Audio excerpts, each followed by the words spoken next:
बिहार में जो 1 लाख प्लस शिक्षक भर्ती होने जा रही है, इसको लेकर के बहुत से अभ्यर्थियों के मन में डाउट है कहीं ना कहीं। तो यहाँ पे हम लोग सब कुछ डिटेल में जानने वाले हैं, चाहे आप बीएड हो, डीएलएड हो, या फिर दोस्तों सीटेट आपका अपियरिंग हो। तो यहाँ पे चाहे आप अदर स्टेट के हो, बहुत से अभ्यर्थी ये भी कमेंट कर रहे हैं कि मैम हम अदर स्टेट के हैं तो क्या हम इसके लिए एलिजिबल होंगे। तो सब कुछ डिटेल में जानने वाले हैं। यहाँ पे बीपीएससी की एक नई नोटिस भी जारी की गई है, उसके बारे में जानेंगे। तो बने रहिएगा आप सभी वीडियो के लास्ट तक बिना स्किप कर। दोस्तों नए हो चैनल पर सब्सक्राइब कर लीजिएगा, बेल आइकन को प्रेस कर लीजिएगा, ताकि इसी तरह की ऑथेंटिक अपडेट आप तक टाइम पर पहुंचती रहे। दोस्तों देखिए, सबसे पहले तो हम लोग बात करेंगे, जैसा कि आपका जो सीटेट का एग्जाम है वो अब दिसंबर या जनवरी तक होगा। तो ऐसे में अब अभ्यर्थियों के मन में कहीं ना कहीं डाउट है, जैसा कि इधर अभी जो है नोटिफिकेशन नहीं देखने को मिला है कि क्या हम जो 6 to 8 की बिहार की वैकेंसी आ रही है तो उसमें अप्लाई कर पाएंगे। वहीं कुछ अभ्यर्थी जो बीएड और डीएलएड में अपियरिंग वाले हैं, उनके कमेंट आ रहे हैं कि मैम मेरा जो है लास्ट सेमेस्टर है, क्या हम इसके लिए एलिजिबल होंगे।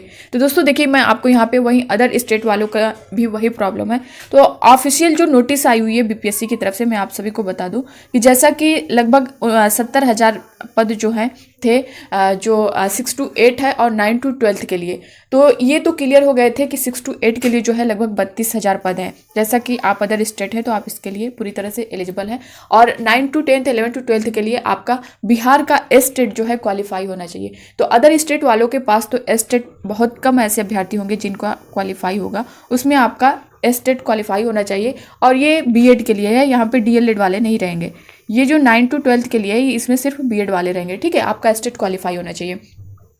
6 to 8 की बात करें तो दोस्तों इसका जैसा कि चल रहा है कि जो ऐड किया जा रहा है उसमें 1,10,000 तक वैकेंसी दिखाई जा रही है। लेकिन अभी जो कल की नोटिस में क्लियर हुई है चीज़ें, इसमें जो ये बताया गया है कि अगर जल्द, यानी जैसा कि नवंबर के फर्स्ट या सेकेंड वीक में इनकी तरफ से कहा गया है कि विज्ञापन जारी कर दिया जाएगा, तो अगर जल्दी में हो जाता है तो ये जो वैकेंसी है ये 70,000 ही आएगी। और जो बची हुई है वो दो मीन्स एक पार्ट 1 में आएगी, फिर पार्ट 2 में आएगी। और अगर जो है, जैसा कि इसका जो है सब कुछ क्लियर है, 70,000 का अधियाचना सब कुछ हो चुका है, और इसके बाद वाली जो है जो बची हुई है उसके लिए जो है अभी अधियाचना जो है छुट्टी जैसा कि चल रही है, आप लोग देख पा रहे होंगे, इसके बाद जो है जारी होगा।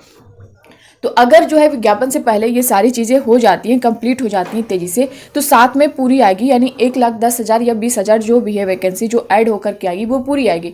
लेकिन अगर उसमें लेट होगा तो ये 70,000 जारी कर देंगे, और सबसे पहले दोस्तों 6 to 8 वाली आएगी।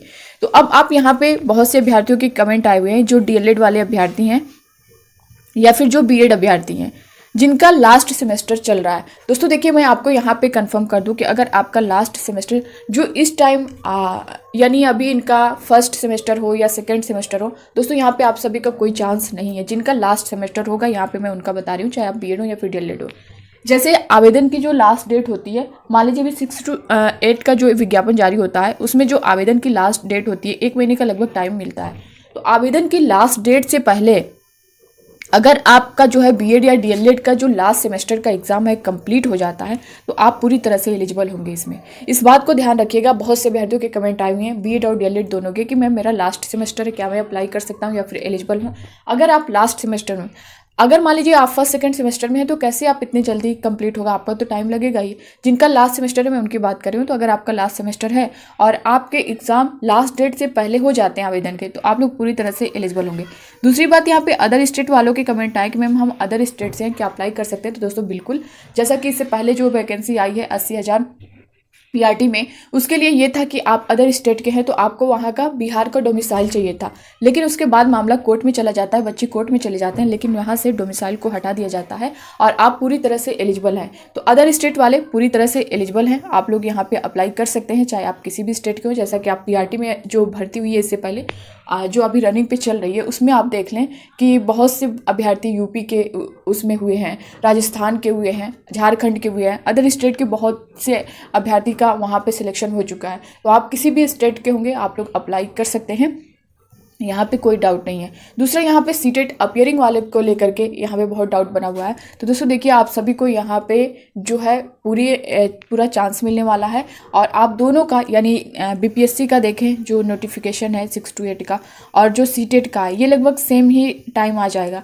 या तो अक्टूबर के लास्ट में सीटेट का चांस है या फिर नवंबर में फर्स्ट सेकेंड वीक तक। तो लगभग दोनों सेम ही टाइम देखने को मिलेगा। तो आप लोग पूरी तरह से एलिजिबल होंगे पिछली बार की तरह। तो आप लोग अपनी तैयारी कंटिन्यू रखें और इससे रिलेटेड अब आपके मन में कोई डाउट नहीं रहना चाहिए, क्योंकि बहुत से कमेंट आए हुए थे बच्चों के, तो मैंने सोचा कि आप सभी को क्लियर कर दूँ। इसके बारे में मैंने पहले बताया भी था, लेकिन जो न्यू बच्चे ऐड हो रहे हैं उनको सारी चीज़ें नहीं पता होती हैं, उनके कमेंट आते रहते हैं। तो दोस्तों आई होप कि आप सभी के डाउट इससे रिलेटेड क्लियर हो गए होंगे। बाकी अब जो इससे रिलेटेड आपके कोई मन में कुछ भी प्रॉब्लम होगी, कोई भी डाउट होगा, कोई भी क्वेश्चन होगा, तो आप लोग कमेंट बॉक्स में कमेंट करके पूछ सकते हैं। मिलते हैं नेक्स्ट अपडेट के साथ, तब तक के लिए bye bye, take care, thank you.